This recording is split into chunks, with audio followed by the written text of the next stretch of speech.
Mount Baldy and the beautiful San Gabriel Mountains of Southern California. It's here on the weekends that the people from Los Angeles come out for recreation, to ski the mountain trails, to take the challenge of hiking on the mountain tracks. And at the base of these foothills, there's another track that has been a challenge for over 30 years.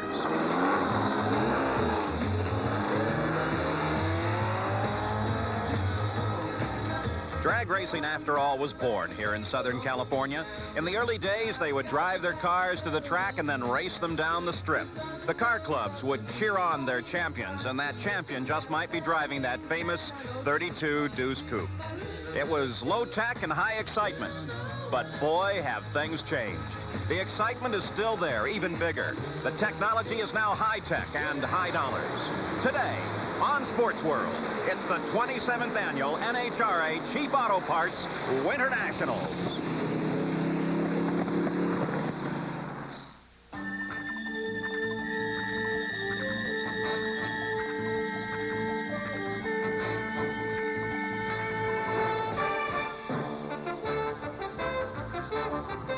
This is NBC's Sports World, and today it's brought to you by Budweiser, the genuine article. Beechwood Age for that clean, crisp taste. This Bud's for you. By the Goodyear Tire and Rubber Company. No matter how far you go, Goodyear takes you home. By Fram, Bendix, and Autolite, which are all quality products of Allied Automotive. And by Quaker State Motor Oil. When car-carrying people reach for the best, they reach for Quaker State Motor Oil.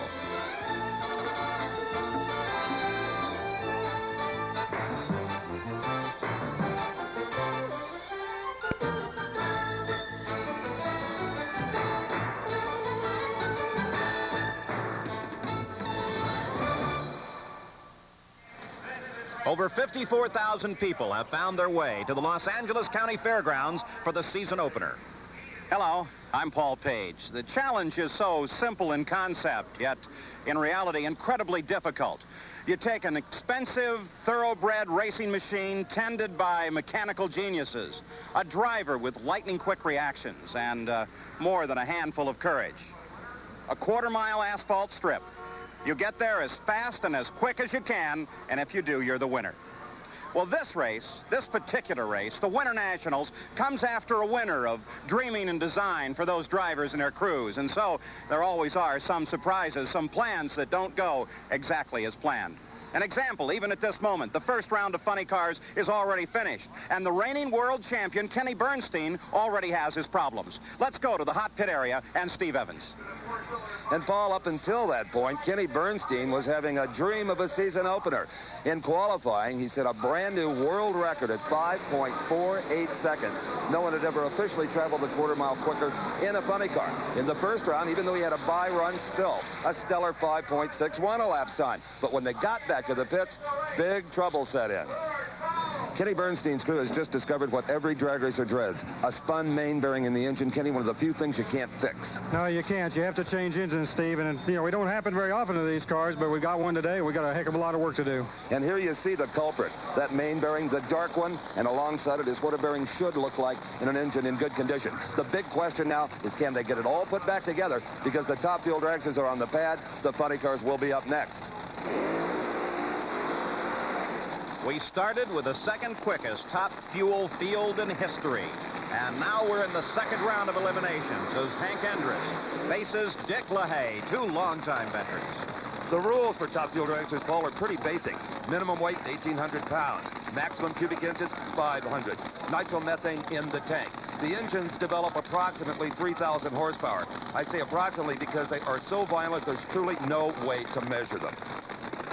Hank Endress, 25-year veteran in drag racing, 15 years in Top Fuel from Pennsville, New Jersey. Dick LaHaye of Lansing, Michigan has been racing even longer than Endress. His crew chief is his daughter, Kim. He won 2 races a year. Uh-oh, Paul, we've got a problem on LaHaye's car in the near lane. Apparently, the reverser transmission has failed. They're having to push that car backwards. Now, that doesn't sound like a lot of work, just 1,800 pounds. Remember, the clutch is trying to propel the car forward. It's like pushing back 3 tons. In the meantime, Hank Endress sits and waits. The starter continues to watch. No rule covers this. They've gone back to the old system of pushing the car back to the line. The one thing they can't do is inconvenience Hank Indris, and that'll be a call by the starter. At any time the starter feels Indris is building too much heat in the motor, and you can see the starter there, Buster Couch, saying, get that car to the starting line. Now it's the visor on LaHaye's helmet that will not snap. Kim comes in and tries to get that accomplished. It looks like there will be a two-car race, Paul. Heat and power building up in both engines now as they bring them up to the line. That's LaHaye in the near lane. Indris in the far lane. They launch. And it is a good start by Dick LaHaye.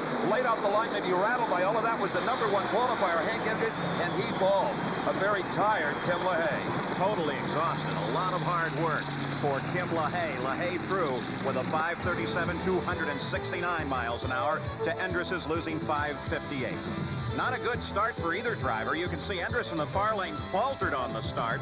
LaHaye finally pulled the power on, pulled the lead at the start, and went right on to the victory. Let's go to Steve. Well, Kim LaHaye usually sprints out of this truck, but this lady is tired. You don't work that hard on the starting line usually. No, not normally. On the smoky burnout, I'm not quite sure what happened yet, but it wouldn't go into reverse, so made the sprint out there and push it back. And I think I'll quit smoking now. So Kim LaHaye, now down at the far end, will join her father and get the car ready for yet another run. Back at the starting line, it's Joe Amato as he's prepared to take on the snowman, Gene Snow. And Paul, apparently Gene Snow and his crew have discovered some secrets over the offseason. His best qualifying effort ever in the #2 spot at 5.32 seconds. The oil man from Fort Worth, Texas, he races Top Fuel strictly as a hobby. Has no sponsors, doesn't care for any. He faces Joe Amato, the 1984 world champion, the first man over 260 miles an hour. There is Amato sitting on the line in the near lane as he begins to roll up, ready to go. That giant engine cackles with power as Amato inches his way forward in this, the second round of Top Fuel. An indication of trouble on the other side. Yes, Paul, apparently a fuel leak on Gene Snow's car. It looks as if they have it repaired. No, they do not. The starter says shut it off. The car is unsafe. Joe Amato will have a single run into the semifinals. But, Paul, you can bet he'll run the full quarter mile to try to get lane choice. Lane choice goes to the quicker driver from the previous round. Amato thunders through at a fine 5.47, a big speed, 267 miles per hour. For Gene Snow, even though he was the #2 qualifier, his day is done. A fuel leak on the line cost Gene Snow the run and the day. Joe Amato poured the power on, trying to get lane choice in his next battle. Back in the hot pits. Kenny Bernstein's pits, to be exact, Paul, and here is the red-hot clutch, still retaining all that heat from the first round, being reassembled as this engine change continues. A big crew for Bernstein. He seldom does anything more but mix the fuel. Not today. More Top Fuel racing coming up.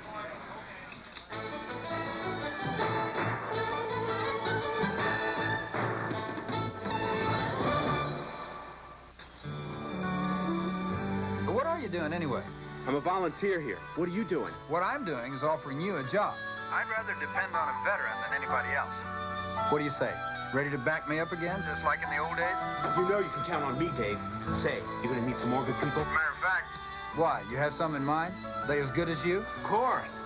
They're veterans. Yeah. When experience counts, count on a veteran. A public service message from the Committee for Employer Support of Veteran Employment and the VA. America is sending her best. The swift.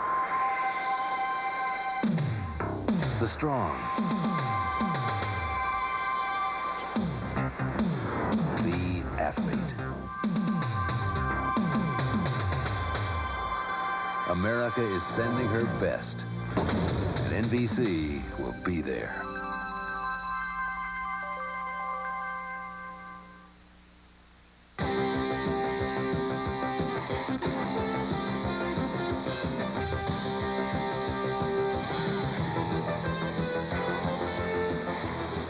Back at the Winternationals, you're looking at the crankshaft of Kenny Bernstein's old motor with badly scored journals. If they'd used this, it could have exploded. The new motor is being installed now. They almost have it back in.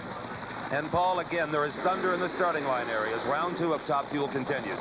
And it's time for a pair of old warriors to get together. In the near lane is the driver the fans call Big Daddy. 3-time NHRA world champion, Don Garlits. Last year, he was the first to break the 270-mile-per-hour barrier. He has pioneered the enclosed cockpit, the small front wheels. Big Daddy, ever the innovator. The car campaigned out of his drag racing museum in Ocala, Florida. Just celebrated his 55th birthday. He faces 52-year-old Bill Mullins, a former Mr. Alabama, an extremely versatile driver who beat Shirley Muldowney, the three-time Top Fuel champion, in the first round. Let's go back and take a look at that race. Shirley was in the near lane, Paul, and believe me, the smart money was riding on the pink car, as this is Bill Mullins' first season campaigning his own machine. Formerly was a higher driver. Off the mark first was Mullins by a couple of hundreds. Shirley immediately caught up, passed him, appeared to have it won, and suddenly there were problems, later diagnosed as a bad clutch. Mullins to the second round. And as a result, he now faces this man. In the near lane, it is the Big Daddy, Don Garlits, who, unlike Shirley Muldowney, is using one of the new lock-up clutches. That's Mullins in the far lane, Garlits in the near lane. And Paul, Big Daddy comes to the starting line with 4/10 of a second advantage over Bill Mullins as comparing the previous round time. Garlits has the whole shot. Now he powers out in front. Paul, this one is no contest.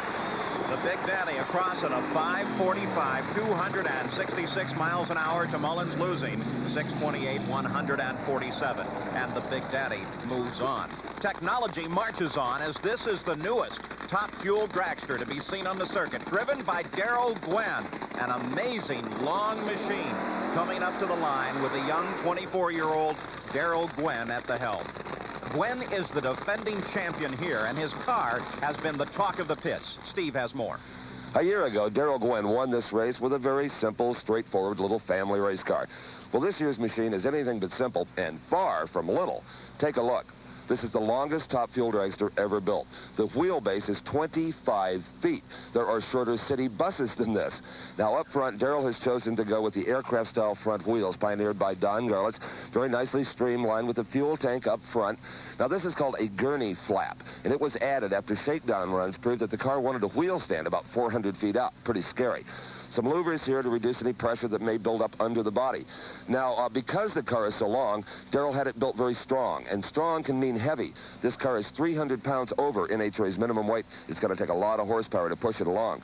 The canopy is completely enclosed, but for those of you who've become fond of that ritual handshake between Darrell and his dad, Jerry, not to worry. There's a little daddy door here. Advancements in technology and in personality. He faces Dan Pastorini, the former NFL quarterback. And earlier in round one, Pastorini met up with this man. This is Tim Morgan, who just made the transition from boat racing to asphalt racing. He found it to be a difficult one. He was in the far lane, Pastorini out in front, then Morgan loses traction, and watch what happens. Upside down, then back onto his wheels. A series of gyrations, a very unusual crash. But the good news in all of this is that Tim Morgan walked away after contacting the concrete wall very hard. He was okay. Fortunately, Pastorini nailed the throttle and roared on past Morgan before the accident occurred.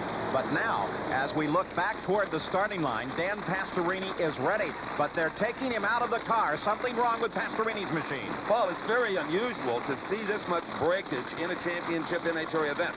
More byruns in the season opener than we saw all of last year. But what a break for Darrell Gwynn, and his father Jerry knows that as he shakes hands with the young man through that little door we talked about earlier and says, "Go on, kid, run it hard."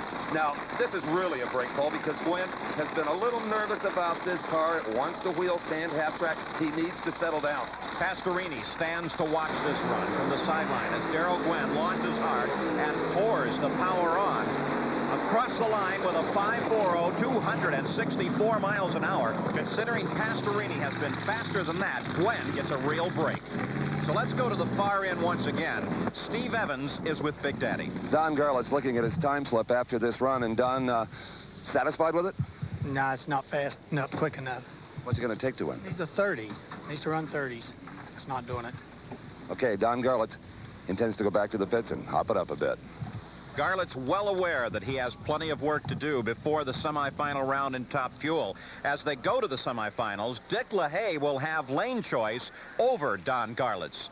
And Darrell Gwynn will face Joe Amato, and in that run, Gwynn will have his choice of lanes over Amato. But now, we're ready for the quarterfinal runs in Funny Car, as Kenny Bernstein fires his engine. Now remember, this is a brand new motor in this car. The engine on the first run was in trouble. They changed it. They're now ready to run again. He's also using that lock-up clutch. Earlier, Steve Evans had a chance to look at it. Paul, the latest technical breakthrough was discovered by Kenny Bernstein and his funny car crew and kept a guarded secret until recently. Their onboard computer told them that the drive shaft at the finish line was turning slower than the engine. That could only mean one thing. The clutch was slipping. Now, here was the traditional funny car or Top Fuel clutch. Okay, it has 6 centrifugal pressure arms, and inside there are 4 clutch discs, just like this. Your street car only has 1 clutch disc. As the clutch bends, these arms apply progressively more and more pressure. Now, it wasn't enough to just tighten up the unit, because that would cause the car to smoke the tires right off the starting line. Here's what they did. They added 3 additional pressure arms. Only they restrain them with a throwout bearing here, so that they don't do a thing off the starting line. Now, when the driver gets about 200 feet out, he has this valve inside the car. The car is carrying an air pressure system. All he has to do, 200 feet out, is punch that. It releases this throwout bearing and applies about 1,500 pounds additional pressure in the clutch. The drivers say the acceleration feeling is incredible. And incredible technology here at the NHRA Chief Auto Parts Winternationals. And that technology contributed to the quickest 16 cars ever to qualify in a funny car field. Ed McCullough, Paul, of him in California, won 2 races last year. He also has a lockup clutch. He used it to beat Tom McHugh in round 1. He faces the reigning world champion, Kenny Bernstein, who beat John Force in the first round. And, Paul, this is the first time in many races that Kenny Bernstein has been backed into a corner. McCullough ran quicker in the first round. He has put Bernstein in a lane he doesn't want to run. Bernstein has to have mental questions about the condition of this engine. And off the mark, it is Ed McCullough smoking the tires. This is all over. Kenny Bernstein will move into the semifinals. McCullough's run goes up in smoke. Kenny Bernstein with a 5:54, 265 miles an hour. McCullough's numbers are of no consequence whatsoever. So Kenny Bernstein moves ahead as Ed McCullough drives his way out of the field. Interesting pair up next, Paul. In the far lane is a young driver from Oklahoma City, Steve Hodkinson, trying to make a name for himself and maybe attract a corporate sponsor. And he will be up against a real veteran professional, Dale Pulte, who normally campaigns his War Eagle car. But this weekend, Pulte is driving for a local team. They're called the Over the Hill Gang, and they only come out of the barn twice a year for the 2 races that are held here at the L.A. County Fairgrounds. Steve Hodkinson is a young man who pays his own way in the sport. In fact, he comes here only with a couple of heads and a few spare pistons. As they come up to the line now, Hodkinson turns to the left. He's heading back east to Oklahoma. Apparently not enough parts and certainly not enough time. It'll be a bye run for Dale Pulte. So the over-the-hill gang gets a break, and they're going to take advantage of it just as easy as they can run it down the strip. They don't want to run the risk of breaking anything in this machine. So Dale Pulte will move ahead. Slow pass at 10.92. Back at the shutdown area, let's join Steve and Kenny Bernstein. There was so little communication between crew members. Nobody saying a word. Everybody knowing what to do. Everybody has a job. They know what we got to do. They know how much time we've got to do it in, and to get the car in shape is you have to be in a hurry. So there was no compromising of preparing the car for this round at all. Not only that, the fact that we had to run McCullough that had run a 5:53 that had a 10th on us, Dale had to really step on this car to make it come around. And back in the Top Fuel pits, it's Kim LaHaye, daughter to Dick LaHaye, as she is making the final adjustments on his car as they prepare to face Don Garlits. We'll be back with more NHRA drag racing.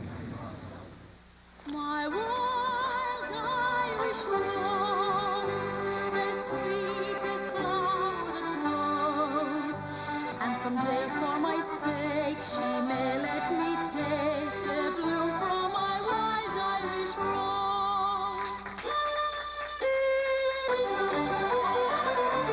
On St. Paddy's Day, celebrate with the only American beer that's also brewed and bottled in Ireland, Budweiser.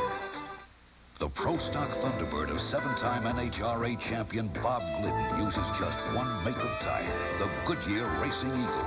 And every Thunderbird Turbo Coupe leaves Ford with just one make of tire, the Goodyear Eagle VR Gatorback Street Radial. And not by coincidence, because Goodyear makes better high-performance tires for the track and for the street. Goodyear Eagles. They'll take you home the quick way or to the winner's circle. Goodyear, take me home. Why do 32 million Americans protect their engines with Quaker State motor oil? Because they're car-caring people who want only the best for their engines. Here, Quaker State quality stands up to the constant pounding, heat, and friction that breaks down motor oil. You can see Quaker State quality, the pure protection that comes from our state-of-the-art formula that can't be beat. Quaker State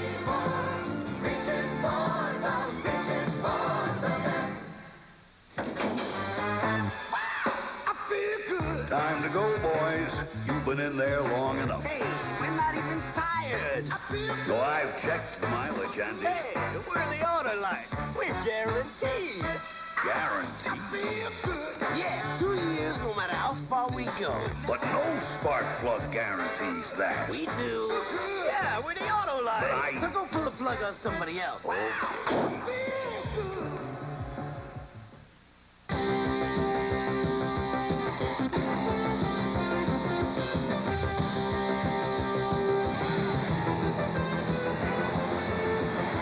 We're back at the NHRA Chief Auto Parts Winternationals as Kenny Bernstein's funny car being towed back to the hot pits for routine maintenance in between the rounds. And out on the line, again, funny cars.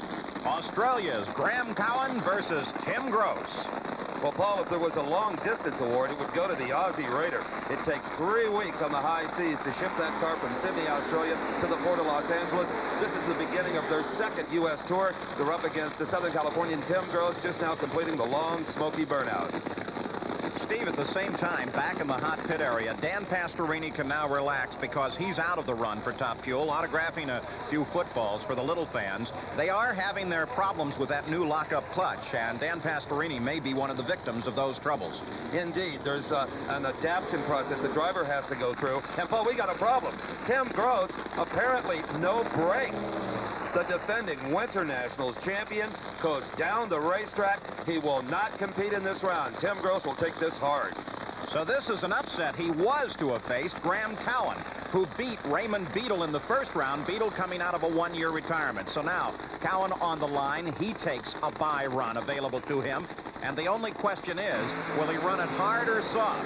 Well, he's decided apparently to take it easy on the equipment and just get it into the next round. He could have also tried to run nice and hard and go for lane choice, but the track today appears to be very equal in both lanes. The most equal, Paul, I have ever seen this fairgrounds facility. He did the right thing, conserve his equipment. Back in the pits, well, this is the crew for Darrell Gwynn, being led by his father, Jerry, getting that car ready for the semifinals in Top Fuel. This is the first year that they have run as a team along with the funny car of Kenny Bernstein. Pretty formidable operation. And they're preparing their car to face Joe Amato. Meanwhile, out on the strip, it is Mark Oswald as he's ready to take on John Martin. And at this race, Mark Oswald in the far lane debuting a brand new Thunderbird funny car. A beautiful machine. He beat Tom Hoover in the first round. He is the speed record holder in NHRA competition at 268 miles per hour. He faces John Martin, who beat Billy Meyer in the first round. Martin has never won a Nationals event. He sits in the near lane in that perfectly plain white machine. On the far side is Mark Oswald. The two are staged and ready. The green light is on. They leave right together. Mark Oswald is smoking the tires. Another tremendous upset. A heating and air conditioning contractor from just a few miles away in Upland, California, will go to the semifinals. John Martin with a 583, 209 miles an hour, upsets Mark Oswald. As we look at the start once again, that is Oswald on the far side. You see already smoke beginning to show, indicating that those tires have lost traction. Where there's no traction, there's no run.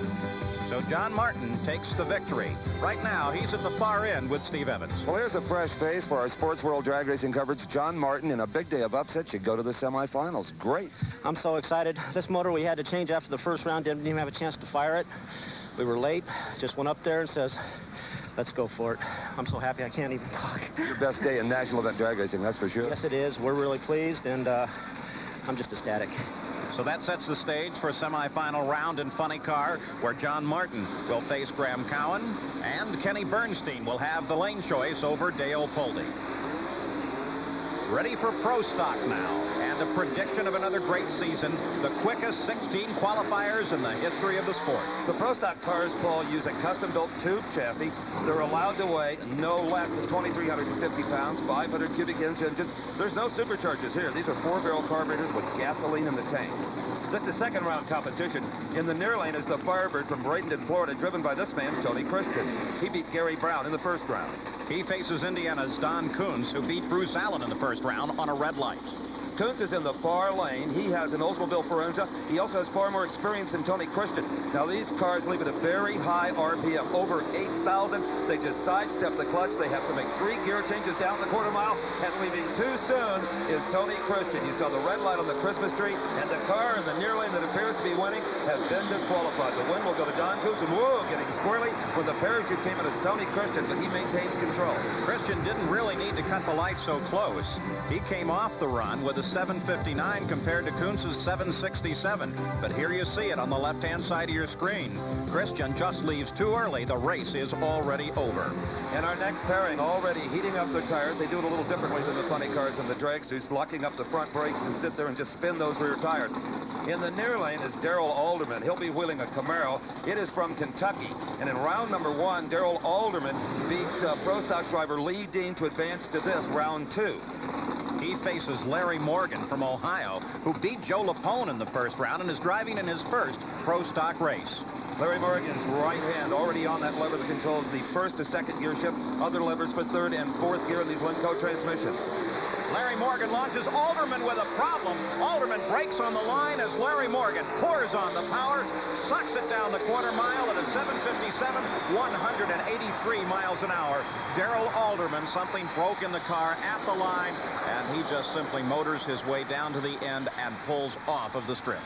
And the victory goes to Larry Morgan. Back up at the starting line, the reigning world champion, number 1, Bob Glidden, with 52 victories to his credit. More than any other man in the sport. Bob Glidden, the reigning champion from Whiteland, Indiana. And a bit earlier, Steve Evans, back in the hot pit area, had an opportunity to take a close look at the car. With funny cars starting to look more like spaceships than automobiles, NHRA is really cracking down on the Pro Stock body regulations to ensure they maintain a stock appearance. This is Bob Glidden's brand new 1987 Ford Thunderbird. Now, they can still use fiberglass front fenders and hood, but they better be exact replica of factory parts. The rear fenders on the roof must be steel factory parts. Now, 1 year ago, here at the Winternationals, Bob's Thunderbird then had very little rear bumper. NHRA now says, we want a stock-appearing rear bumper. You can notch it just enough for the wheelie bars. Now, how serious are they really getting? Take a look at this. Bob put just a minor little bulge in the steel rear fender here because the tire was rubbing. They said by the next race, this has got to be out of here. That means he's got to narrow the rear end. That's time-consuming and expensive. Bob doesn't mind. He completely agrees with these rules and wants to maintain the integrity of these automobiles. Glidden will face Butch Leal, one of the funny car pioneers who came over to Pro Stock in 1970 and is perfection at the starting line. He better be today, Paul, because Bob Glidden comes to the line with a performance edge. He is run consistently quicker than the driver in the near lane. It's Ford in the far lane. It is Pontiac in the near lane. 2 veteran drivers. Butch Leal has been in this category since about 1970. They're staged already. Leal is off the mark first. Look at Leal. He's got a car length lead, but here comes Glidden alongside. Glidden and Leal side by side. The win goes to Butch Leal. His 7:52, a good deal slower than Glidden's 7:45, but the whole shot pays off for Butch Leal. Wow. Watch the white car on the left side of your screen. He roars off the line, cut an incredible light against Bob Glidden, and that made the difference in victory despite the fact that Glidden was faster through the quarter mile. Coming to the end now, you see Glidden roaring, trying to catch up, but he cannot get the job done. So Butch Leal moves ahead, and right now he's in the shutdown area with Steve. The master of the hole shot has struck again. Butch, your 7:52 beat his 7:45. He's stunned. Oh, it was coming. I watched him all the way down. About third gear, he started coming, and I said, come on, baby, hold him off. And you know, Bob had a little trouble here at this race, and he worked real hard to get ready for this last round, and his car worked evidently a lot better. And you know, once in a while you catch them when they work real hard off guard, and I tried the best I could, and evidently it pulled off this time. So Butch Leal moves ahead as we continue with the quickest field of Pro Stock ever. Warren Johnson is ready to face Gordy Rivera.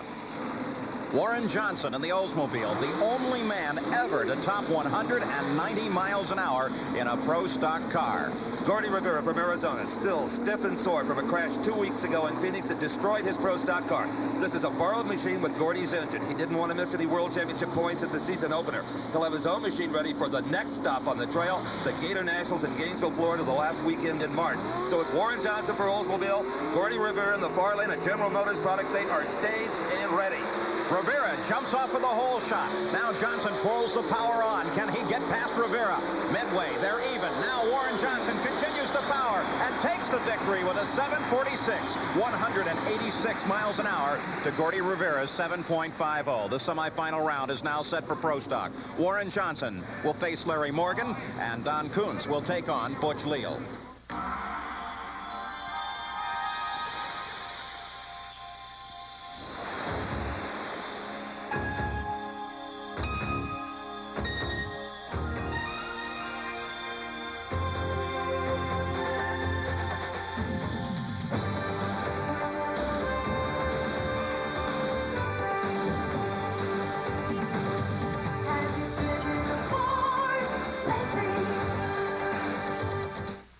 There's a dumb mistake even I make sometimes. I tune up a car, but it doesn't run right.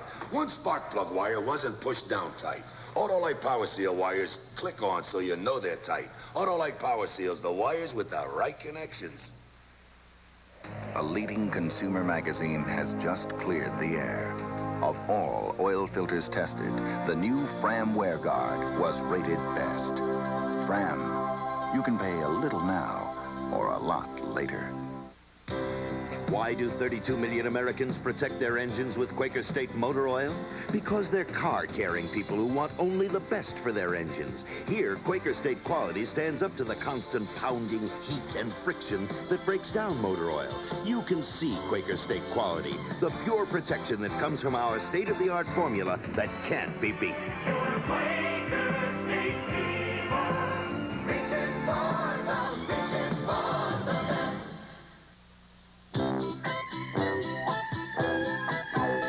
Wendy's presents hot and juicy hamburgers. If you've ever had a dry, chewy hamburger, you're gonna love Wendy's hot and juicy hamburgers. Wendy's new big classic, soft Kaiser roll, juicy meat, juicy toppings, and lots of napkins.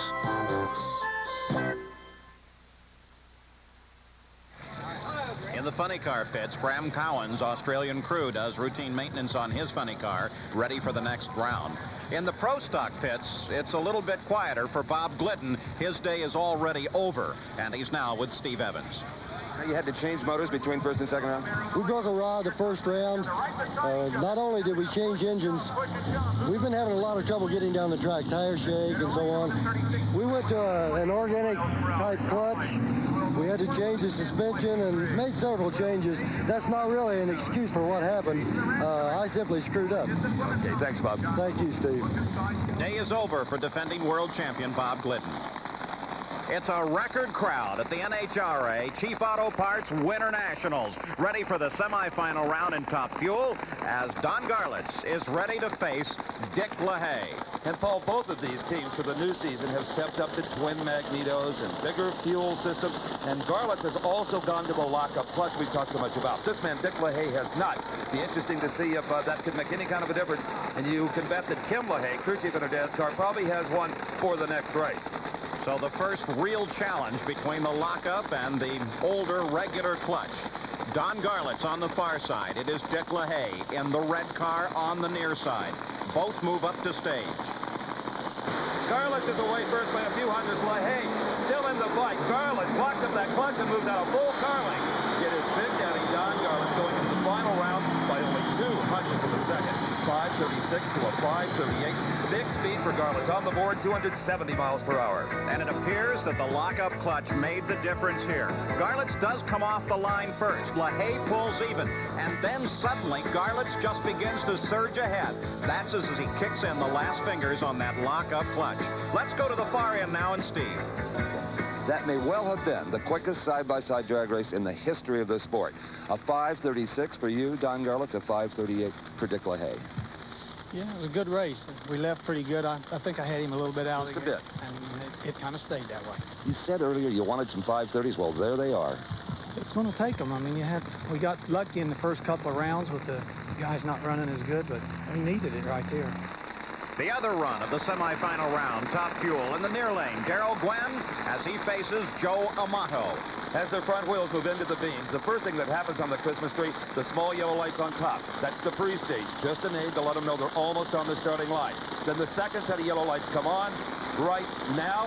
4/10 of a second later, the green light, and away first is Daryl Glenn. But quickly in the race is Joe Amato. Joe Amato by a full car length as Daryl Glenn's engine goes away. Amato wins it at 550, 264 miles per hour. Not a particularly good time, though, Paul. It looked like it was going to be a good race for Daryl Glenn. He came off of the line first with great reaction time, but almost immediately the motor began to go away, and Joe Amato began to pull away. As Daryl Glenn fell behind, Joe Amato went on to victory through the lights first. But Amato is 2/10 of a second slower than Garlits. Let's go to Steve now. Put more nitro in it, tighten up the clutch. What kinds of things do you do to find 2/10? Well, we ran a 537 in the first round. We've been changing some parts trying to find it, and apparently we went the wrong way on what we've changed. Now we'll have to go back and change some of the parts maybe the other way, and hope to come back up on another 530 and anybody's game in the final. See you then. So they're set for the final round in Top Fuel. Joe Amato will face Don Garlits. We'll be right back. If these two cops can stand each other, You ever met anybody you didn't kill? the bad guys don't stand a chance. Well, I haven't killed you yet. Mel Gibson, Danny Glover, Lethal Weapon, rated R. Starts Friday. There's no place on earth that I'd rather be than out in the open where it's all plain to see. If it's gonna get done, it's up to you and to me. And there's no place that I'd rather be. Come on, along. Come on, along. Head for the mountains of Bush. Here. Head for the mountains. It's cold and it's smooth and it's waiting for you. Come on and head for the mountains of Bush. Come on and head for the mountains of Bush. Head for the mountains of Bush. Here. Why is my antacid Tums? Tums is effective. It neutralizes 1/3 more stomach acid than the other leading brand. And Tums is rich in calcium. To me, that's extra good news. A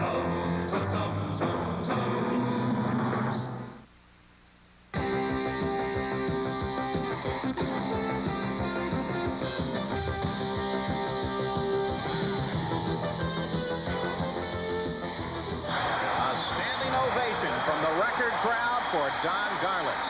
They love to watch him here. He's won this event 4 different times, but the last time he won was 1975. Semifinal round, Pro Stock Eliminator. And look at the concentration on the face of Don Koontz. His Oldsmobile Forenza will be up against the Pontiac Trans Am of Butch Leal. Now, these two drivers come to the starting line pretty equal, Paul, as far as performance is concerned. If there is an edge, it may go to Butch Leal as a driver. In the second round of Pro Stock competition, he hole-shotted world champion Bob Glidden 0.07 of a second advantage off the starting line. That's a lot. In the meantime, the adrenaline may be pumping in this man, Don Koontz, who is looking for his first Nationals victory. Butch Leal, on the other hand, has 3 victories to his credit. They come up to stage.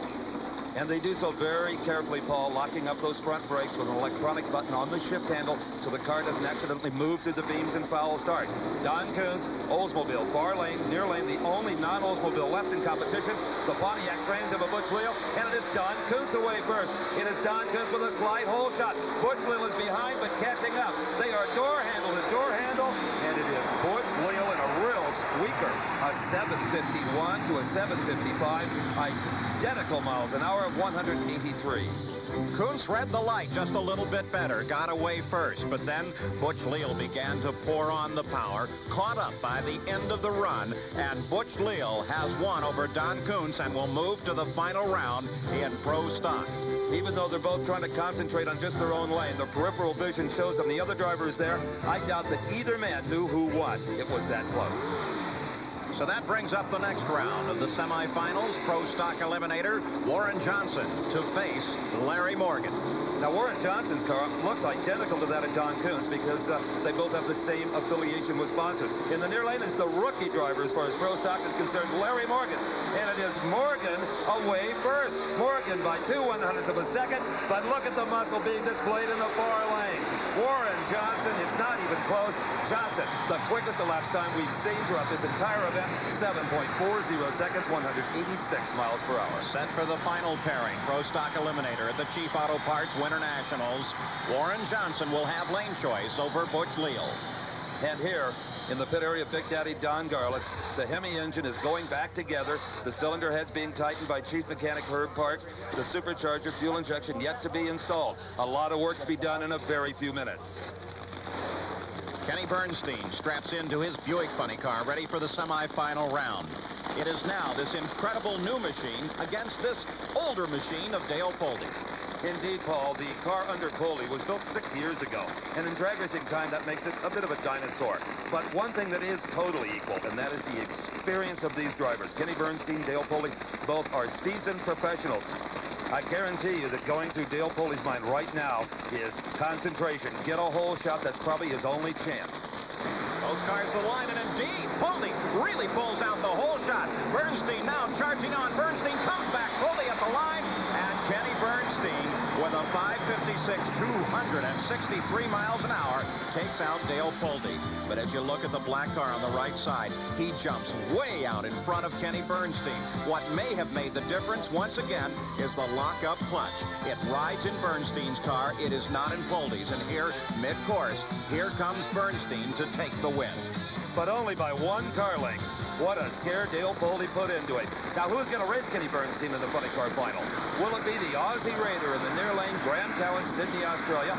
Or could it be the local driver in the plain Jane white car, John A. Martin, Upland, California? These two drivers have been running very similar elapsed times. This could be a fine race. Remember, the winner will be Kenny Bernstein in the final round. The loser goes home. And for Graham Cowan, that's a long trip. The chips definitely down. Two men who have never been to a final round. Cowan comes off the line first. John Martin drifts over almost into the wall, but it'll be Cowan the winner. The first time a foreigner will go to the final round in funny car with a 5:76, 259 miles an hour to John Martin's losing 5:92. Again, Cowan on the near side comes out of the box first.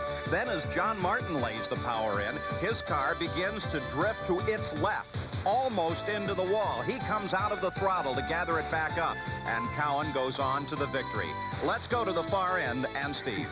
A 5:76 at almost 260 miles per hour. Yeah, well, we're a little bit down in the ET. We're up there with the speed, but to try and find a couple of tenths to get that red car. Yeah, I don't have to tell you who you race. Do you just go out there and play your own game and maybe hope that he stumbles? Yeah, that's all we can do, Steve. So we came here to have fun, and we're doing that, and we're in the final. What can I say? The Australian flags fly as it'll be a mechanized America's Cup with high horsepower. Graham Cowan set to face Kenny Bernstein here at the LA County Fairgrounds.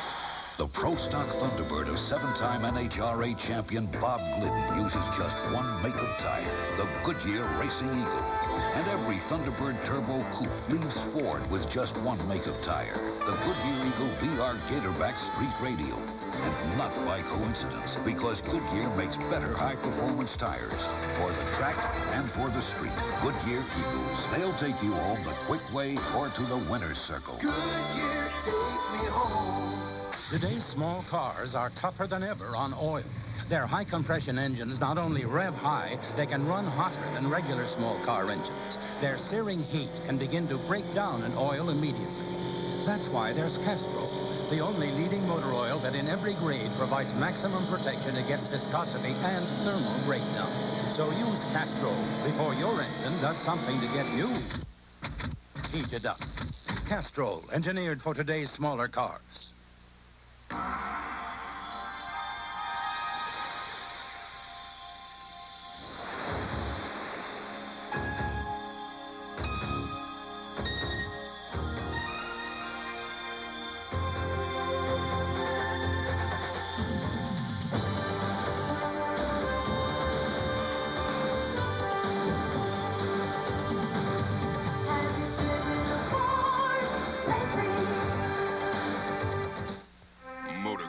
quality parts travel with a fast crowd. Like funny car champion Mark Oswald. Pro stock champs Ricky Smith and Bob Glidden. Off-road champ Manny Esquera. Top NASCAR driver Ricky Rudd. Quality parts for all makes of cars and trucks. Motorcraft exceeds the need. The world's athletes are coming to America. The first World Indoor Track and Field Championships, live next weekend on NBC Sports. The fans are here at the Winternationals in record numbers, and are they pumped as we're ready for the final rounds. Let's go back to the hot pits. There's an engine change going on in Joe Amato's camp before the Top Fuel final, but for reasons totally different than that we saw earlier with Kenny Bernstein. There's absolutely nothing wrong with this engine. It's just that Tim Richards, the crew chief over here on the far side in the hat, feels that to get the 2/10 it'll take to beat Don Garlits, he's going to put in a fresh engine, one he hopes will run just a bit stronger. Cool professional work as the minutes tick away to the Top Fuel final. Ready for the final run in pro stock. On the far side, Warren Johnson as he faces Butch Leal. Leal with the hole shot. Johnson now on the charge. Johnson even with Leal at the halfway point. Now Johnson picks up the speed, picks up the power, and Warren Johnson comes through. 7:42, 187 miles an hour with the win. Warren Johnson has won pro stock at the NHRA Winternationals. Butch Leal with a 7:52. The story on the starting line. It seems that Butch Leal's mind is somehow wired to that Christmas tree. Another of his patented hole shots. He was off the mark, 300s ahead of Warren Johnson, but as you saw, it was just not enough. The muscle of the Oldsmobile Forenza in the far lane was just too much for Butch. What a pro stock final. Paul? Up on one side, the flag of Australia. If you come across to the other side, Kenny Bernstein has the United States flag. It's a battle of the countries in the funny cars. Let's watch. The first ever international final in NHRA funny car history. I don't know where Bernstein and crew found time to find a flag, but somehow they did. Bernstein is first to heat up the tires. But Steve Evans down here at the starting line, Graham Cowan's engine sounds a little ragged, and his crew is definitely concerned about it. So we have to keep an eye on that machine. Something could be wrong in the engine compartment on Graham Cowan's car as he now begins to back up. At the far end, Butch Leal congratulates Warren Johnson, who is a definite challenger for the world title this year. The championship round for funny car at the NHRA Chief Auto Parts Winternationals. Graham Cowan's car definitely running ragged as he comes to the line facing Kenny Bernstein. Now look at how clean the exhaust pipes are firing on Kenny Bernstein's car. Unlike Graham Cowan, he is throwing raw fuel into the atmosphere, definitely not firing properly on all 8 cylinders as they move up to stage. Both cars up to the line now. Bernstein the far side, Cowan the near side. America's Cup of Drag Racing as Cowan sits ready in the cockpit. There's the amber light. They're running, and Kenny Bernstein grabs the hole shot. And an explosion! An explosion in Cowan's car. Fire continues to burn. Kenny Bernstein comes across the line, the winner of 5:49, 2:64. Let's check, though, Graham Cowan to make sure he's all right as the car rolls slowly to a stop. A tremendous engine explosion. Kenny Bernstein came off the line first, making horsepower, and then suddenly, kaboom, away went the engine in Cowan's car. Apparently, a valve will pull down, allowing fire to get back up into the induction system, and that causes the explosion. Tremendous fire. Fortunately, the safety equipment is excellent. Let's go to the far end to meet the new champion, Kenny Bernstein. Kenny Bernstein begins his march towards what could be a 3rd World Championship in funny car drag racing. What a way to start a season, huh? Well, it's super, Steve. You bet. Anytime you can win one of these things, as hard as it is with all the other cars and competitors, it's tough to do it. But today, Dale Armstrong and the crew did a superb job, and just glad to be here.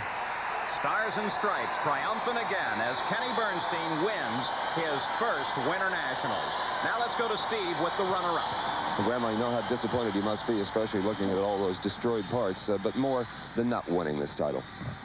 Yeah, I'm disappointed, but it wasn't a tune-up. Somebody put a line on the wrong valve, and the thing leaned out, you know, so it's just an error in the pits. I know that the tune-up's okay, but it's too late now. Well, yeah, on behalf of everybody here and the thousands of people in the grandstands, thanks for just a tremendous day of racing. You had an awful lot of people on your side. Yeah, so one good thing about it, we get runner-up money to cover the expense anyway, so we'll be back again. Indeed. Well, there he sits, the Big Daddy, patiently waiting for the final round of Top Fuel. Now, the Big Daddy had lane choice coming into this round, so he's exactly where he wants to be, former world champion. In the meantime, on the other side, another former world champion, Joe Amato. He sits and waits, but he is a little impatient. He watched while the funny cars ran his lane get oiled down very badly. He has no idea what kind of a job is being done on it, but he hopes it's good. We're ready for the final round in Top Fuel.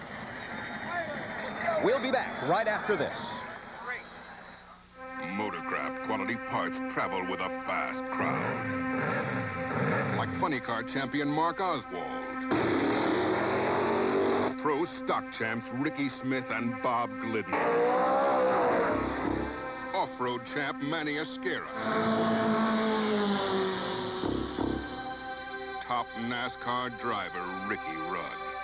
Quality parts for all makes of cars and trucks. Motorcraft exceeds the need. Madeline Kahn on having it all. What is this fascination we have with having it all?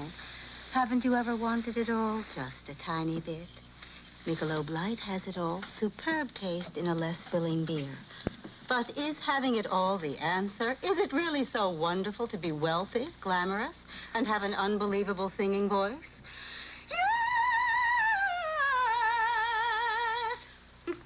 Michelob Light, you can have it all. Today's small cars are tougher than ever on oil. Their high-compression engines not only rev high, they can run hotter than regular small car engines. Their searing heat can begin to break down an oil immediately. That's why there's Castrol, the only leading motor oil that in every grade provides maximum protection against viscosity and thermal breakdown. So use Castrol before your engine does something to get you heated up. Castrol, engineered for today's smaller cars.